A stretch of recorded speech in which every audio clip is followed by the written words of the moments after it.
Ah, dites-moi Jocelyne, c'est très profond quand même. C'est très profond. Je vais voir ce que je peux faire pour le sauver, mais c'est mal engagé. Écoutez, ciseaux Jocelyne, s'il vous plaît. Merci. Pince à épiler Jocelyne. Merci. Marteau Jocelyne, s'il vous plaît. Huile de massage. Ruban adhésif. Colle superglue. Agrafeuse.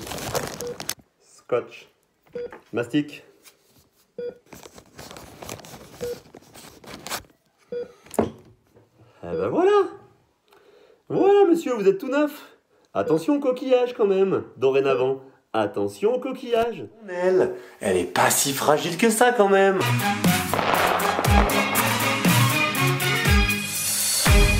Salut Sébastien Labetu, bien sûr la TV, ta chaîne Kitesurf, Glisse, Beach Life. On se retrouve aujourd'hui pour une nouvelle vidéo. C'est une vidéo qui m'a été inspirée suite à diverses discussions que j'ai eues avec certains d'entre vous sur Instagram. Si tu n'es pas encore sur Instagram, si tu ne suis pas sur Instagram, eh bien je te remets le lien ici.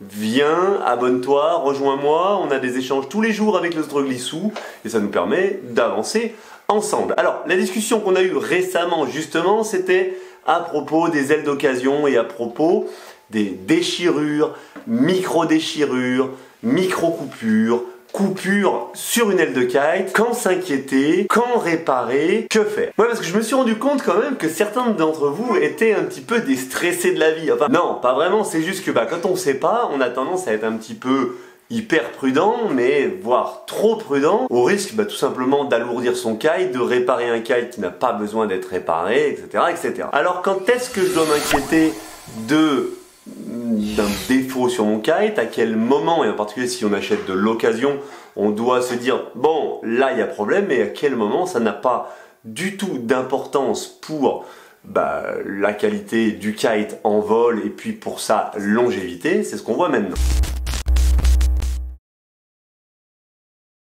La première chose, c'est les micro-trous. Alors les micro-trous, qu'est-ce qu'un micro-trou? Un micro-trou, c'est un petit trou de la taille d'une aiguille, de la taille d'une petite, je sais pas, enfin voilà, c'est micro, de micro.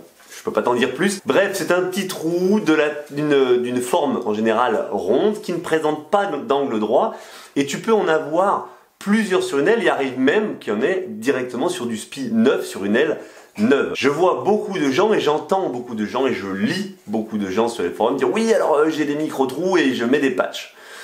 Le micro-trou en soi n'est pas un danger du tout pour ton kite dans la mesure où il s'agit d'un micro-trou. Il ne présente pas d'angle droit, il ne présente donc pas de zone où il peut y avoir une pression qui va s'exercer et qui va faire que tout simplement la déchirure, le micro-trou peut se transformer en méga trou. C'est ça qui te fait peur et c'est pour ça que tu as tendance à coller des patchs un peu partout. Pourquoi le micro-trou il n'est pas important? Bon, c'est sûr qu'il y a quelques années, on va dire il y a 20 ans de ça, quand j'ai commencé, nos kites c'était limite du papier mâché et un simple coquillage sur la plage pouvait déchirer ton spi parce que le spi était très fragile, etc.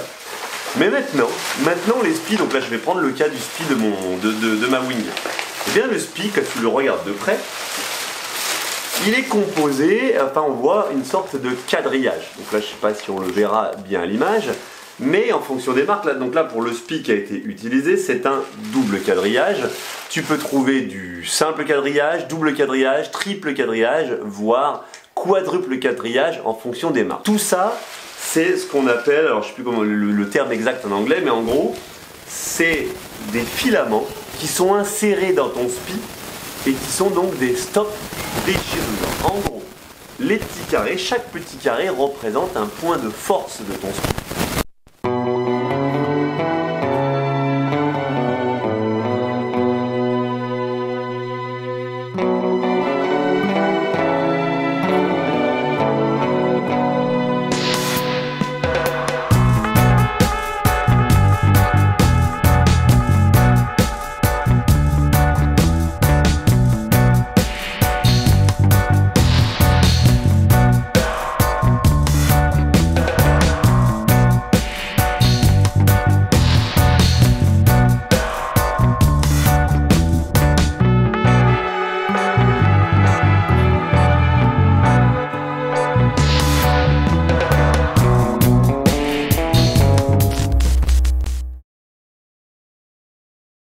Donc typiquement, en général, ce genre de déchirure là, c'est un accroc qui a été fait sur une pointe, qui a été fait parce que ça a traîné sur quelque chose, et là ça fait hop, une encoche, et donc bah, comme un angle de carré ou de rectangle qui se soulève.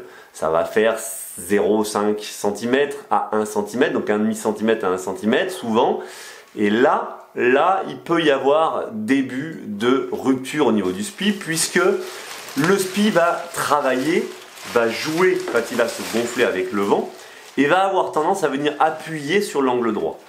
Cet angle droit étant un point de faiblesse, le risque c'est que la déchirure poursuive la ligne qui est dans l'axe de cet angle droit et donc se transforme en une grosse déchirure. Donc à partir de ce moment-là, il va falloir mettre un patch.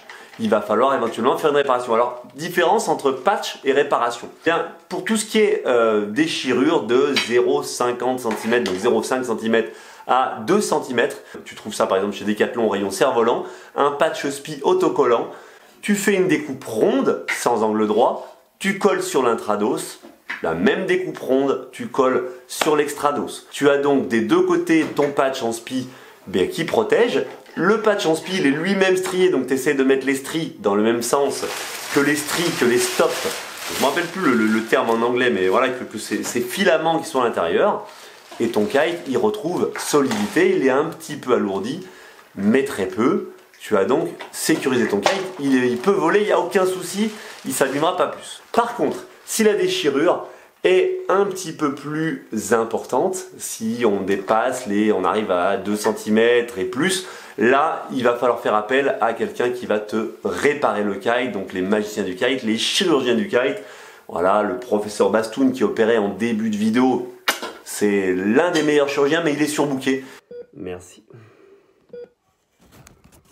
Donc ne cherche pas. Il faudra te rabattre vers des chirurgiens un petit peu moins qualifiés, mais sans doute quand même tous aussi bons. Pour ça, je te laisse tout simplement pianoter sur internet, atelier réparation de kite, et tu trouveras un grand nombre de chirurgiens prêts à t'aider. Attention, tous ne sont pas aussi virtuoses que le professeur Bastoun. Je rajouterai que les déchirures ont plus ou moins d'importance en fonction de l'endroit où elles se trouvent sur le kite.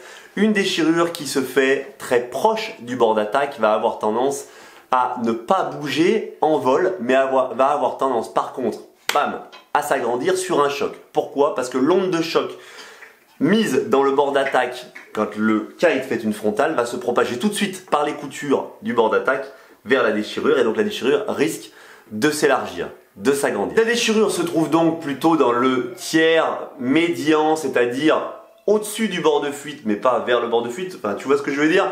Tu as le bord de fuite, tu as le bord d'attaque, tu as le milieu. Et ben, si ta déchirure se trouve vers le bas de cette partie du milieu, bon voilà, tu as compris à peu près, là elle est moins importante, elle est moins dangereuse pour ton kite que si elle se situe en bord de fuite ou en bord d'attaque.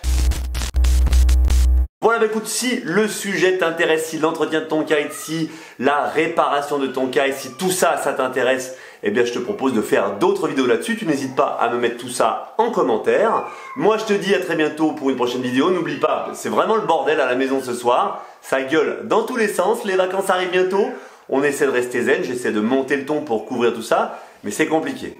Ah là là, life is a beach, on se prend pas la tête, on en profite. Ciao, c'était Bastien, bisous, bye bye.